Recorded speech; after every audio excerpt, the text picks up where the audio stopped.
Tampa Bay Pro Combine. What are some things that you're trying to showcase to teams and evaluators while you're here? Yeah, I mean, the first thing is just my body, how good shape I'm in. You know, I had a couple nice run outs, run the floor, get easy layups type of stuff.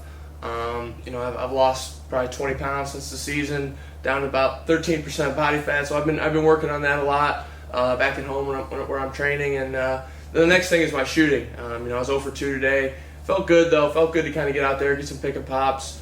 Obviously they didn't go in, but they were good shots. Kind of felt good off my hands. So I didn't really shoot much in the Loyola system just because that's not what was asked of me to do. So, you know, just got to come out and prove it.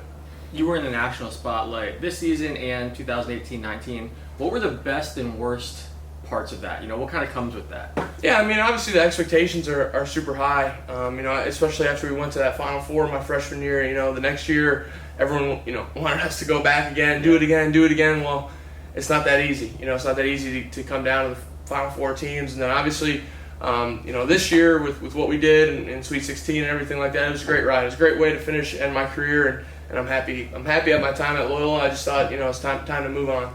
Being from Illinois, what did it mean to you to kind of win that battle of Illinois?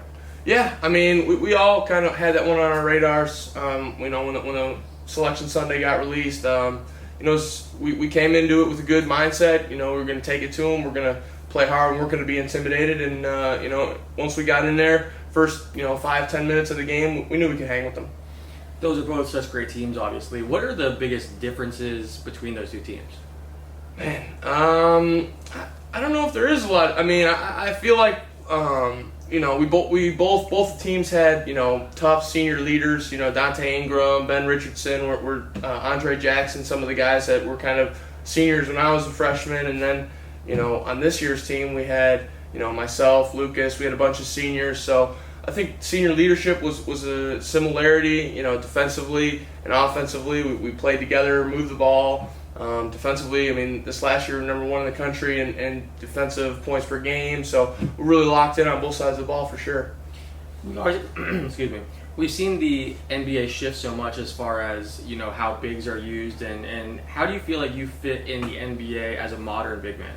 Yeah, I mean, I think you can see it with some guys right now. Obviously, a lot of people like to, you know, compare me to Jokic and stuff. Obviously, you know, I'm not trying to compare myself to the MVP of the NBA, but, you know, just as far as how we're similar, how we see the game, how we kind of, you know, see cuts, see passing lanes, things like that. You know, he's a way better shooter than me right now. Obviously, you know, he's an unbelievable shot maker. You know, he's got everything to go to and things like that. But as far as, you know, giving me the balls at the elbow, at the top of the key, and kind of running cutting action and stuff like that, I think, especially even in this last game, in the first game of the Combine, you know, we were moving, cutting, doing things, doing different things, and I was able to find some guys. So just being able to play through a big man, I think, is kind of the modern NBA. For sure. So, you know, Jokic, obviously you mentioned the comparisons. Is he someone that you study and kind of watch film of? And are there any other players that you kind of model your game after? You know, I don't know if I'd really say that I, you know, watch Jokic like a lot. I mean, the guy that I work with, Zach Bosser, he pulls clips all the time for me to watch for these guys. But, you know, when I'm watching like an NBA game, I'm studying it, but I'm also a fan. You know, I'm also just happy to watch the game. You know, other guys that I think I play like, Zach Randolph back in the day when he was on the Grizzlies. You know, kind of a big, kind of undersized lefty. You know, crafty shot maker, stuff like that. So I think I've got my body in great shape defensively. You know, I'm being able to guard guards on the ball screens, hedge, and things like that. So just got to keep going, keep grinding.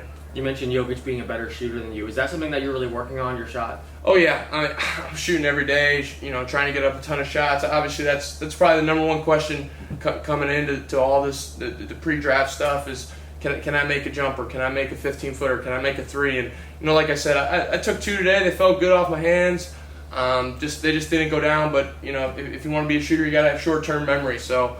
You know, I've got great touch around the rim and floaters and things like that, so there's no reason why I can't transition it to, you know, shooting.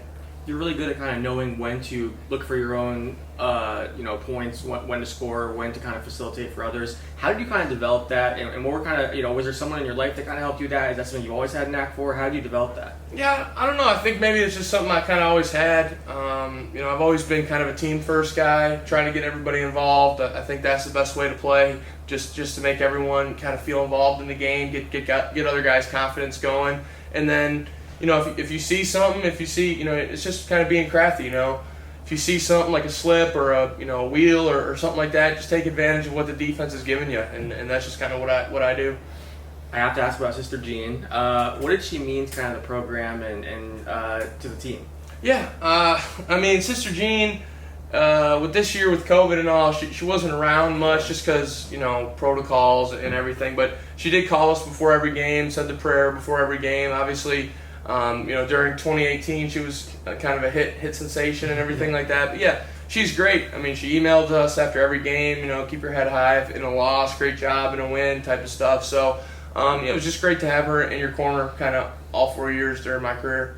And I've been asking a lot of the prospects this. If an NBA GM walked in this room right now and said, why should I draft you? Why do I want you on my team? What would be your pitch to them? How would you sell yourself? Well, first, I'm a winner. I don't know how many programs in the last 4 years in college basketball can say that, they've been to a Final Four, Sweet 16, 99 wins, 3 conference championships, 2 postseason tournament championships. So that's number one. Number two, I feel like I make everybody around me better, with the passing and with the IQ and things defensively.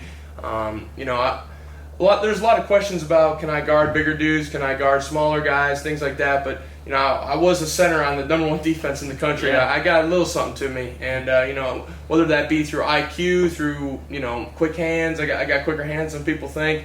And the next thing I would say is just the culture. I'm a big culture guy, obviously. I don't know if there's a better culture, in the last 4 years than Loyola basketball. There's some that probably tie it, but I don't know if they're better.